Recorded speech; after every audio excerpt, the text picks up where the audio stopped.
Howdy folks, I'm Hasty Harebell, happily hopping past huffy humming hedgehogs. I'm Amber. And here are more hedgehogs that are humming for us to huffily hop by. I don't know how we're doing this considering we are a plant and plants don't generally hop, but maybe this one does. Maybe I'm a cybernetic plant. Let's get started. Alright folks, and our first letter is titled, Am I a Jerk for Calling a Store About a Painting That I Purchased That Is Displayed? I recently bought a painting from an artist as they were promoting their art display. I am moving across the country soon as well.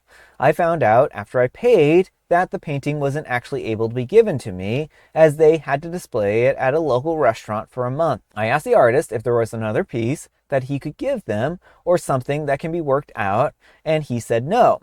It was a pretty large canvas, about 5 feet, so I wanted to put it in the moving truck. I was told the only option I would have is to pay for the shipping myself, after it had fulfilled its display period. It felt like that was a lot after already paying $600 for the painting. I am not an art collector, so this was a big amount and a big deal for me. I felt like the artist didn't even really try, and everything I suggested was a quick no. Feeling a little desperate, I called the restaurant and I asked if there was anything that I could offer in its place. I am not an art purchaser or in the art world, so I truly don't know the protocol. I was only trying all of my options. The artist called me to yell at me, furious that I embarrassed him, and said that I was highly unprofessional. My call to the restaurant wasn't rude. I only asked the receptionist if there were options, and she said no problem. I will pass this on to the owners of the bar and ask, am I the jerk for calling? I certainly didn't mean to embarrass the artist or cause problems. Is this really that bad for the artist? It's sad how I really don't even want the painting anymore. I liked it, but it will never bring me joy. All right, folks, what do you think? No, not the jerk, and I think it's time to ask for your money back. They cannot impose conditions after the fact. Like if you had been told up front, oh, by the way, this painting is being displayed, so you can't have it until such and such date. Sure, that's fine. But they cannot be like, wait until they have your money and then be like, oh, by the way, you can't have this painting. It's being displayed. Yeah, or if OP had not read all the details or anything like that and it was on them, then at that point in time, like this would be like, oh yeah, OP, you needed to pay attention, right? I can't blame OP. Like, they're moving across the country. They don't want to pay to have this thing shipped. And now they're feeling even bad about the painting because they bought it, but now this artist is acting this way, right? Mm-hmm. And seems a little shady, too, them being like, there's absolutely nothing that you can do about this, right? It seems more than a little shady. The artist is the one being unprofessional. Yeah. You need to let people know up front if the art is being displayed. Yep. And if that's the case, then it's kind of on you to figure out an arrangement. Yeah. Like if you forgot to tell your person some conditions, then you have to like offer up, oh, well, but you can still return it because like, unfortunately, I can't like end this contract. Yeah.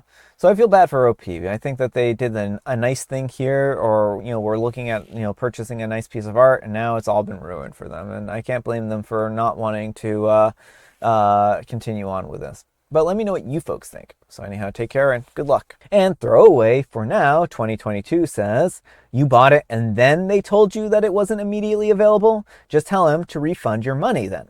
He is being ridiculous. That bit of info should have been presented up front. I'm cold and I'm tired says this. We bought a painting and we were told up front that it was in the gallery and that we wouldn't be able to take it immediately. That they would ship it to us after about 6 weeks because they had to display it for at least a month.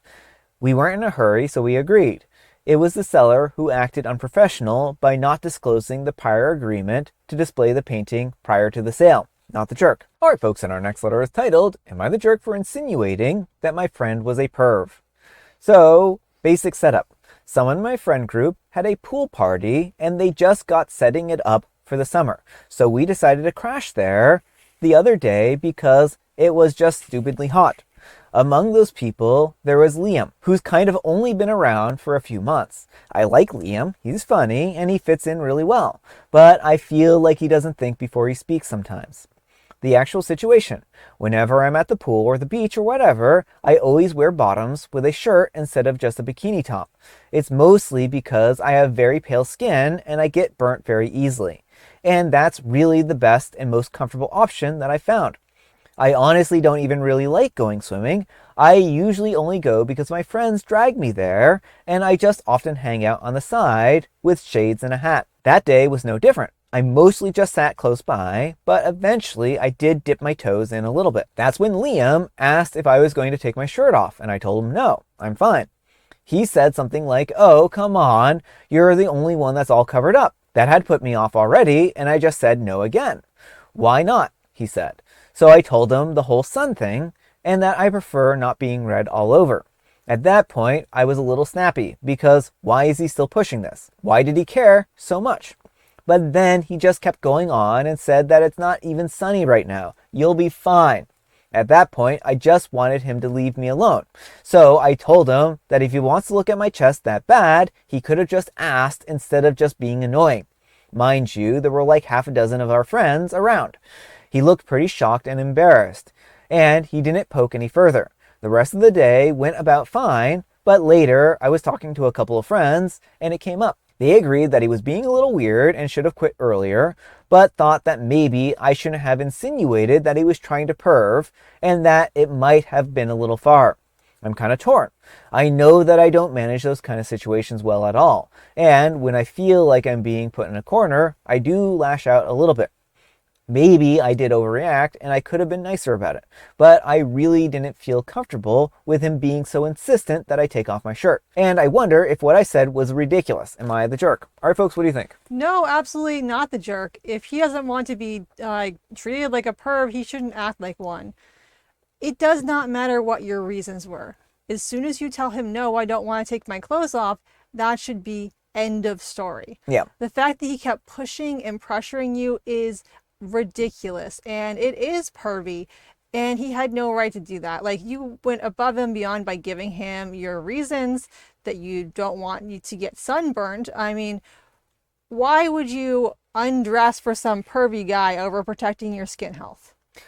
I think that even if he was clueless in this situation, he still needed to be aware of how he sounds, right? And hopefully in the future he'll think twice before trying to, pressure people into situations that they're not comfortable with. And no is a complete sentence, and he needed to respect that no. And he needs to learn that no means no, and that when somebody says no, you don't just keep being like, well, come on, just a little bit. No, you can do this. It's not sunny, blah, blah, blah, right? Yeah, he's a full-grown adult, and he should know better and should know to drop it when someone says no. Yeah. And so hopefully he learns a little how to respect people's boundaries and not to pressure people. And I think that he will hopefully have learned a valuable lesson that OP has imparted on him. But let me know what you folks think. So anyhow, take care and good luck. All right, folks, and our next letter is titled, Am I a Jerk for Cleaning a Grave That I Always Sit By? So often I sit in a graveyard next to my house when I'm reading. I sit in complete silence in a corner on the bench by much older graves. There is one that I sit next to that is really dirty and mossy, like to the point where you cannot read the name. I recently took the time to brush off the moss out of the nameplate of the grave and give the top a brush off. No chemicals or cleaning products, just respectful brush off. I also left some flowers on the grave just to show some respect, and one of my friends has a big problem with this. She says that I was acting out of line to clean the grave that I'm not affiliated with, and that I shouldn't have left flowers. I honestly see no harm in it. What should I do? By the way, the death date from the grave is the 1860s, so I feel like the mistreatment of the grave was due to not having a family to take care of it. I'm really at a loss of words for what to do because my friend is really angry about this. All right, folks, what do you think? No, absolutely not the jerk. I think this is a kindness you're doing. Like, you do have to be careful with older headstones, not to damage them. And it may be worth looking into, like, proper cemetery maintenance for older stones just to make sure that you're, not inadvertently damaging them. But there's nothing wrong with wanting to spruce up the stone a little and pay it some respect. Yeah, I mean, if OP was going out of their way to alter the stone, then, yeah, that would be a jerk move here, right? But OP is being quiet, they're being respectful, they are, treating this with the level of reverence that it deserves, and I think that's really what's important here. And, they are, being a good steward, and I don't think there's anything wrong with that at all. But let me know what you folks think. So anyhow, take care and good luck. And Sparkly Spooky says, my church used to beg for volunteers for graveyard maintenance. You were just volunteering. And Timely Egg 6827 says, not a jerk. You do have a connection. You shared a space and it was a nice gesture. Your friend's reaction is odd. And Pink Elephant says, not the jerk. Your friend is wrong and weird and has no right to be angry at you over this. You did something nice. And Donut2220 says, get a new friend. This one is broken. All right, folks, and our next letter is titled, Am I the jerk for removing all the items from the shared kitchen? I'm a 21-year-old female and a university student, living with two of my classmates, a 21-year-old female and a 22-year-old male in a 3-bedroom apartment. We moved in together in August 2024, as none of us got places in the dorm. We have a shared kitchen and a bathroom, including a washing machine. We don't have a dishwasher, and washing dishes has been a constant issue. If I cook, which I do often, I will wash everything as I go, and then wash everything left directly after eating. My roommates, on the other hand, don't wash immediately, and then stuff and dishes tend to accumulate over time, and then the dirty dishes tend to accumulate over multiple days when one of us finally caves in and washes them. That person is sometimes me, even though I usually don't have a single dish in the pile. But after a while, it just bothers me too much. My main issue is that most of the kitchen stuff that we have is actually mine. My roommates never bother buying anything because I bought one of each item. It really annoys me that every time I want to use something, I have to wash it, even though I left it clean. This semester has gotten so bad that my roommates have basically started refusing to wash the utensils. The last straw was when I got back after a weekend home, and I mean all of the utensils were on the bottom of the sink.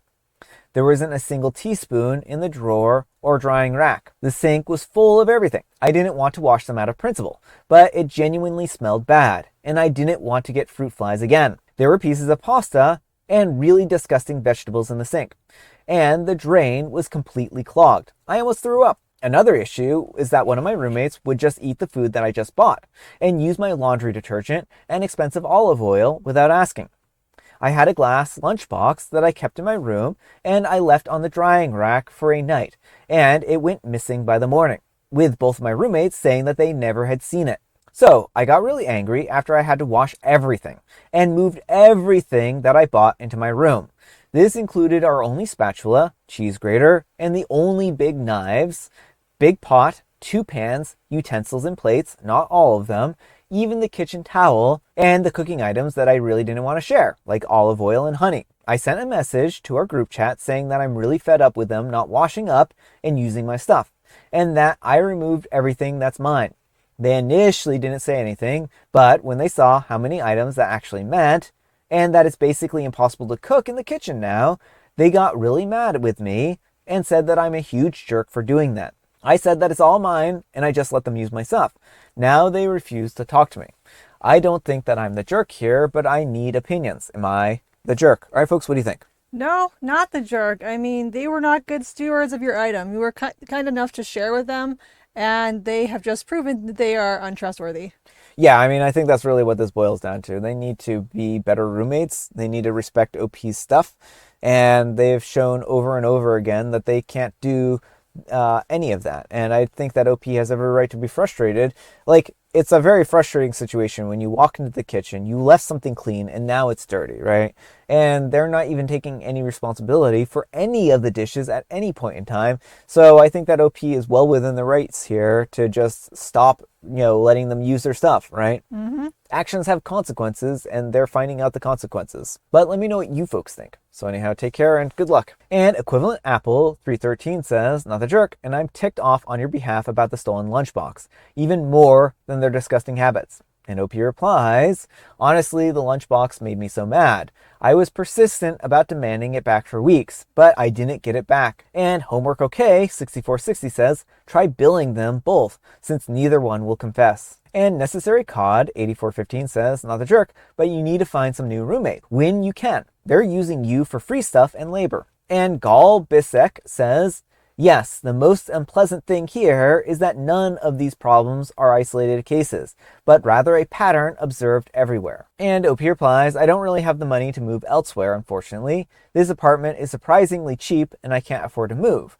The house situation in my city is really bad right now. Alright folks, it is tea time. Grab your beverages of choice. I've got some tea right here in Amber. She's a joke. Why did the baseball coach go into the kitchen? Because he found out that the bases were being stolen, so he called the police, and the only phone was in the kitchen because this is a 1990s house, a time frame, and there were no cell phones. The cell phone ubiquity was not existent. To get a picture. That too. And I have Earl Grey. And folks, today is a very special day. It's being a good steward to a graveyard day. So if you have a graveyard nearby and you want to be a good steward to it, make sure to go and clean up stuff. But probably talk to the person who keeps the graveyard first, right? All right, folks, that's all the time we have for today. Thank you so much for watching. Happy wonderful Wednesday, Hump Day, Friday, Junior's Eve. Amber, we need some kind of moral advice and our guidance, and please have it a haiku for Haiku Wednesday. Listen, no means no, regardless of the reasons. Leave people alone. I like it. Thanks so much for watching, and we'll see you all tomorrow. Bye.